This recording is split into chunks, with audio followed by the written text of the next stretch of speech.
Welcome to Lexicast by Law CPD, where cutting-edge AI brings you CPD from real legal experts. Learn on the go, earn points, and stay ahead in your practice. Let's dive in. Welcome to the Deep Dive, where we extract the critical insights from key sources. Hi there. Today, we're tackling something pretty significant in the legal world, this feeling of, unhappiness, maybe even burnout that a lot of lawyers seem to face. Yeah, it's surprisingly common, isn't it? Even for lawyers who, from the outside, look incredibly successful, they could still be struggling quite a bit. Right. So our aim today, our sort of mission, is to explore how we can, keep great people in the profession and help them find genuine happiness. And for that, we're digging into Clarissa Rayward's framework, From Happy Lawyer, Happy Life. It's really practical. She breaks it down into this 5-part checklist using the acronym HAPPY. HAPPY. Yeah. Simple, memorable. Exactly. It's quite holistic. So, Yeah. Okay, let's unpack this. Where do we start? We start with H for health. And honestly, this is non-negotiable. Good health, physical, mental, just overall wellness, it's the absolute foundation for happiness. Yeah. Especially in law. Yeah, you can't build much without that foundation, can you? Not effectively, no. If your health isn't there, your ability to handle the pressure, to perform, it plummets. The sources use this brilliant analogy. Think of your brain like a high-performance car, a Porsche, maybe a Tesla, Right, needs the right fuel. Exactly. Premium fuel. We're talking specific things like omega-3s for memory, folate for neurotransmitters, which impacts mood, iron, vitamin E, glucose, vitamin C. All crucial for cognitive function, keeping sharp. Keeping that engine running smoothly under pressure. And then there's movement, exercise. It's not just about physical fitness. It's huge for managing stress, boosting energy, get those endorphins. The happy juice for the brain. That's it. And it doesn't have to be, running a marathon. Practical things work, like walking meetings or just setting an alarm every hour to walk around for 5 or 6 minutes. Little reset. I like that. Right. And of course, sleep. We all know it's important. But for lawyers, wow, lack of sleep really hits those core skills, doesn't it? Judgment, focus. Memory absolutely devastates them. You're aiming for that 7-8 hours, ideally. It's tough, though. Turning off the phone, winding down, that's the hard part sometimes. It is, but so critical. The source is really blunt about it. You simply cannot be producing high-quality legal work on less than 3 hours sleep a night, 7 nights a week. Wow, that puts it starkly. It does. You have to make health your #1 priority, period. Okay, so health is the foundation. But even if you're physically well, you've still got the daily pressures, the challenges. That takes us to A, attitude. Right. Attitude. This is about how you choose to respond. It's about mindset. It's not just about being positive all the time, though, is it? No, not necessarily rose-tinted glasses. It includes things like mindfulness. John Kabat-Zinn's definition is great.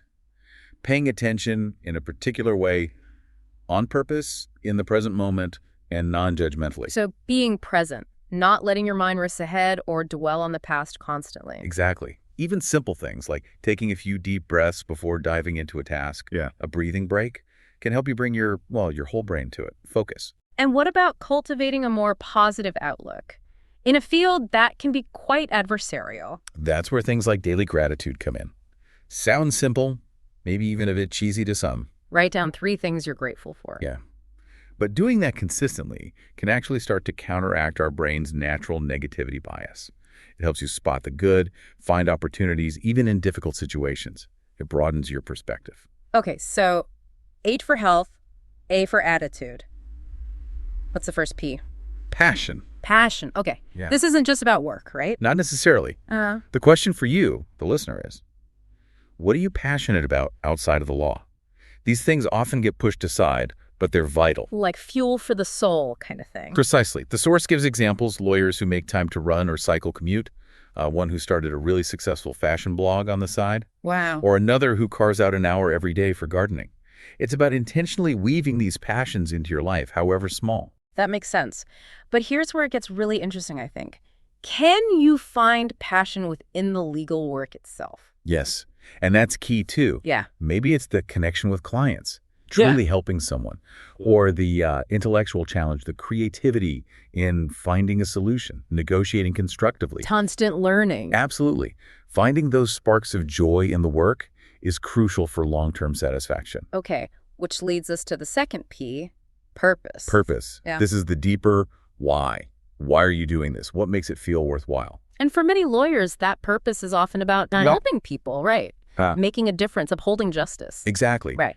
But the day-to-day grind, the emails, the deadlines, it can easily cloud that purpose. That negativity bias we mentioned kicks in again. So you lose sight of the bigger picture. You can, yeah. Yeah. So how do you keep it visible? One really practical idea is creating a success board. Like a vision board, but for positive impact.